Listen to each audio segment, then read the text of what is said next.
Hello, Assalamualaikum. Aku Cik Asri. Terengganu merupakan salah satu tim yang aku rasa aku jarang bersembang pasal pasukan ni sejak aku buat YouTube. Tapi kalau kita nak cerita tentang pasukan skuad penyu ni, apa yang aku boleh katakan, this season better than last season. Untuk pencapaian dalam liga, ini merupakan pencapaian terbaik pasukan Terengganu sejak 9 tahun yang lepas. Last Terengganu dapat top 3 masa 2011, mereka dapat tempat kedua, dan tahun ini tempat ketiga, menempah slot ke AFC. Bagi aku okey lah untuk pasukan Terengganu, ada peningkatan. Dalam saingan Liga Super untuk tahun ini, Terengganu berjaya untuk mencatat 6 kemenangan, seri sekali dan kalah 4 kali. Untuk kekalahan kepada pasukan Perak 3-1 dan juga kekalahan kepada pasukan JDT 1-0, bagi aku okey lagi lah.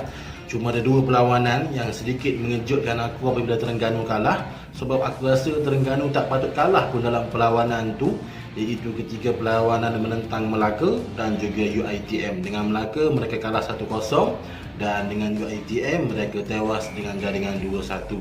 Tapi ada dua juga perlawanan yang aku rasa menarik perhatian aku, dan aku rasa itu adalah game terbaik pasukan Terengganu untuk musim ini ketika mereka seri kepada pasukan Selangor 3-3. 3 kali ketinggalan, 3 kali juga mereka menyamakan kedudukan, dan lagi satu epic comeback untuk perlawanan kedua mereka, iaitu ketika menentang Kedah. Daripada 3-1 dia orang comeback jadi 4-3. Oh, nelang boh.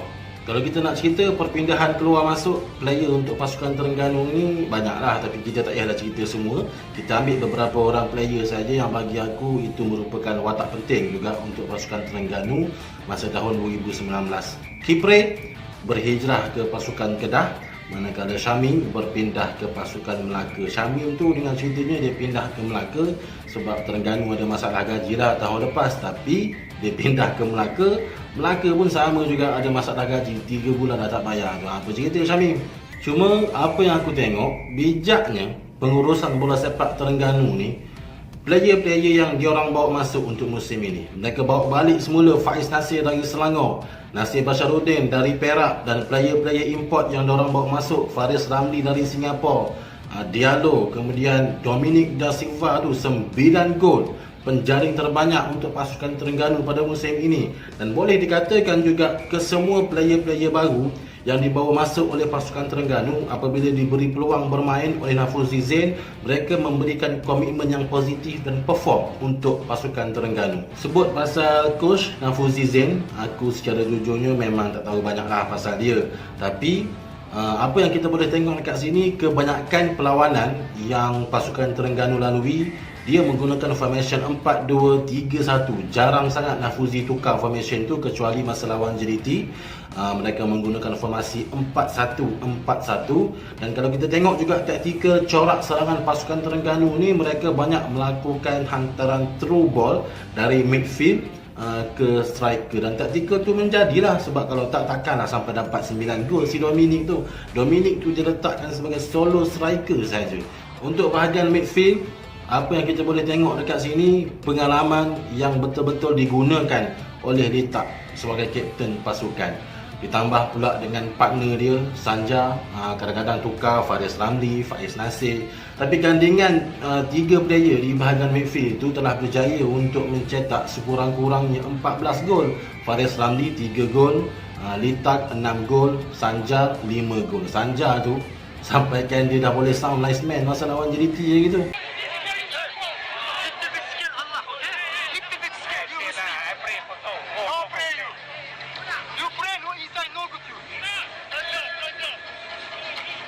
Untuk posisi pertahanan, Diallo tu dia tak main dalam semua perlawanan. Kalau tak silap aku, dalam 3-4 kali penampilan macam tu je.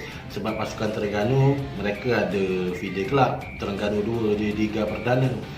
Tapi cadangan aku, ini sekadar pendapat peribadi aku untuk pasukan Terengganu, mereka perlu cari seorang pertahanan, tak kisahlah import ke, lokal ke, yang macam Marzuki Yusof. Sebab setakat ni, aku tengok tak ada lagi pertahanan pasukan Terengganu yang standing macam Marzuki Yusof.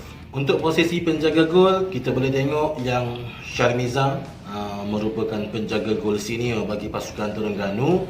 Tapi yang bagusnya dalam pasukan Terengganu ni, mereka ada seorang goalkeeper yang berusia 21 tahun, iaitu Rahyadi Azli. Dalam bola sepak, tak kisahlah mana-mana pasukan pun, sampai satu masa engkau kena ada zaman peralihan. Sebab itulah aku tengok bila season ni dah habis dan pengurusan bola sepak Terengganu umumkan yang mereka tak renew kontrak ke semua player import untuk season hadapan, ada segelintir fans Terengganu seakan-akan tidak berpuas hati dan boleh dikatakan juga marah lah. Kenapa tak renew kontrak player import, lebih-lebih lagi Litak yang merupakan player kesayangan pasukan Terengganu. Macam yang aku cakap tadi, sampai satu masa kena ada zaman peralihan. Engkau tak boleh nak harapkan kudrat player tu sampai bila-bila. Terengganu sebelum ni dah berapa tahun dah harapkan kudrat Ashari Samsudin. Tapi bila Ashari tak ada, Terengganu bagi aku tetap perform. Sebelum ni Joseph Kalang, Ismail Faruqi, Manaf Mamat. Tapi bila player-player tu tak ada, Terengganu boleh je pergi final tahun ni dapat nombor 3. Okey lah, season hadapan Terengganu nak kurangkan kos. Mereka nak jimatkan perbelanjaan sebab pandemik COVID-19 ni. So fans kena faham lah situasi semasa. Biarlah kita berbelanja mengikut kemampuan, ukur baju di badan sendiri. Sebab kita tak tahu liga kita ni boleh main ke tak. Penaja dah tarik diri, ada yang dah kurangkan jumlah tajaan. So apa yang Terengganu buat bagi aku betul lah dengan situasi semasa. Dan mereka juga akan masukkan player-player yang berkualiti. Bukannya mereka tak renew kontrak di tak Sanja apa semua tu, main je player yang ada. Tak, mereka tetap akan membawa masuk player-player lain. Dan dengan ceritanya Faisal Halim mungkin akan menyarung jersey pasukan Terengganu. Dan Terengganu juga ketika ini sedang memancing pasukan player daripada pasukan Kelantan, iaitu Nik Akif. Untuk player import pula, setakat ni lah sepanjang aku tengok perkembangan bola sepak Terengganu ni, jaranglah striker import yang pergi ke Terengganu tak perform. Kita tengok macam mana F4 Owona sebelum ini, Fokido sebelum prestasi dia teruk, okey je main dengan Terengganu, siap sepak keting Sabri Abu, tak ingat?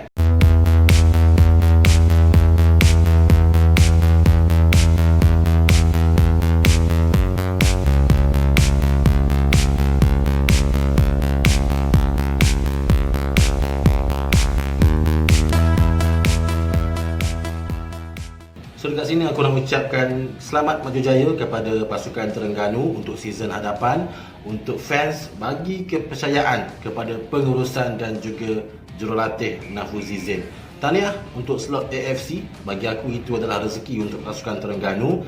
So gunakan peluang tersebut dengan sebaik mungkin untuk menimba pengalaman beraksi di pentas yang lebih tinggi. Itu saja untuk video kali ini pasal pasukan Terengganu. Ada sebarang tambahan yang korang nak komen pasal pasukan Terengganu, ada fans Terengganu yang nak komen pasal harapan korang bagi tahun hadapan, boleh komen lah dekat bawah. Dan jangan lupa like, share dan juga subscribe channel ni. Aku jumpa korang dalam video yang akan datang. Terima kasih kerana menonton. Bye bye.